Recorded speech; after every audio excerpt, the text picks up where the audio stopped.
It was summertime on the island of Sodor. Gordon pulled the passenger express. It was very busy, but Gordon loved the hustle and bustle.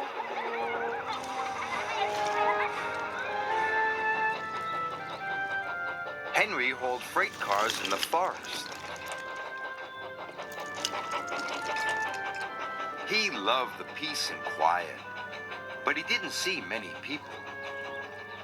Sometimes working in the forest could be very lonely. Later, Henry pulled into Knapford Station. He was delighted to see all the passengers.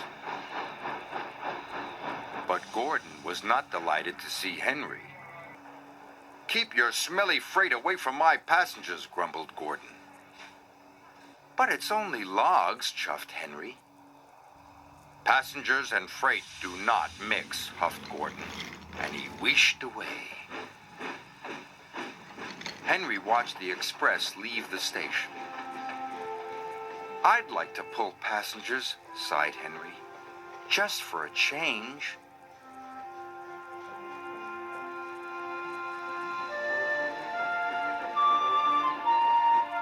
Henry stopped at the water tank on the edge of the forest.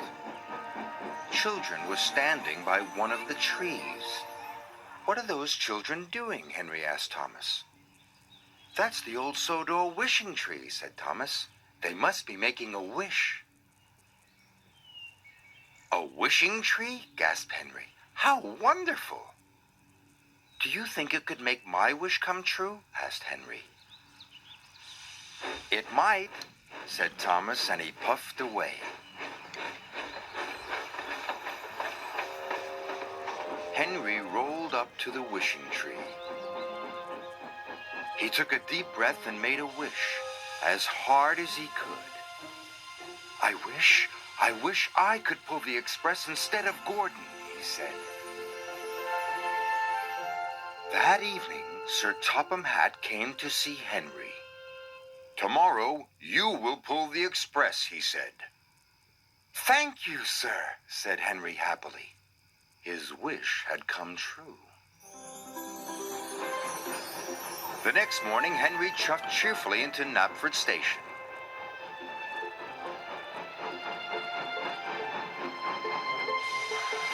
When his passengers were on board, Henry blew his whistle and pulled out of the station. But Henry puffed too quickly.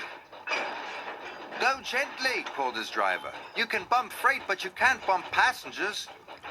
"Sorry," puffed Henry.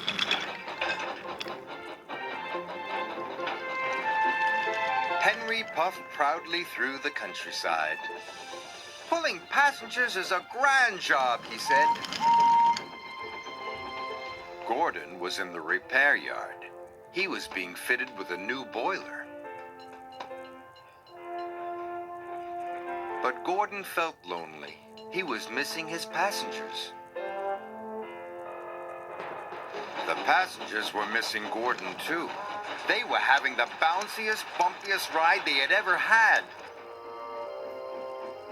When Henry got back to the sheds, Sir Topham Hatt was waiting for him. "There have been complaints," he said sternly. "Passengers are not like logs. You must be gentle." "Yes, sir," said Henry sadly. Being gentle was very difficult. Then Henry saw Gordon. He was looking miserable. "My wish has made Gordon go to the repair yard," gasped Henry. This made Henry feel very bad. The next day, Henry had to collect the dining car. He tried his best to be gentle.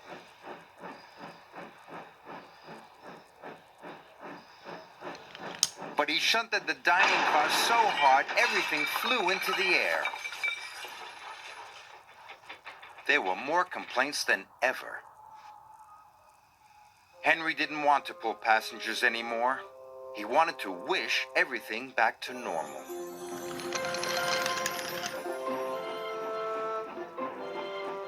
when he arrived at the forest, Henry couldn't remember which tree was the wishing tree. "Oh no," cried Henry. "Which one could it be?" Henry didn't know. So he decided to wish on all the trees. "I wish I could pull freight again," he puffed. Then he moved to the next tree, and he wished again. "I wish I could pull freight again." Sir Topham Hatt arrived on board Thomas.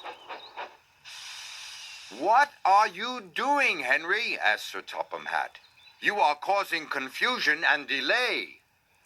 Henry told him all about the wishing tree. "Wishing trees don't run railways," said Sir Topham Hatt. "That's my job. Gordon just needed some repairs. He'll be back tomorrow." Henry was delighted. The next day, Gordon came back to work. He looked as good as new. The passengers were so pleased to see him. They cheered and cheered and cheered. Gordon beamed happily for the rest of the day. Henry was happy to be back in the peace and quiet of the forest. At the end of the day, he stopped near the wishing tree.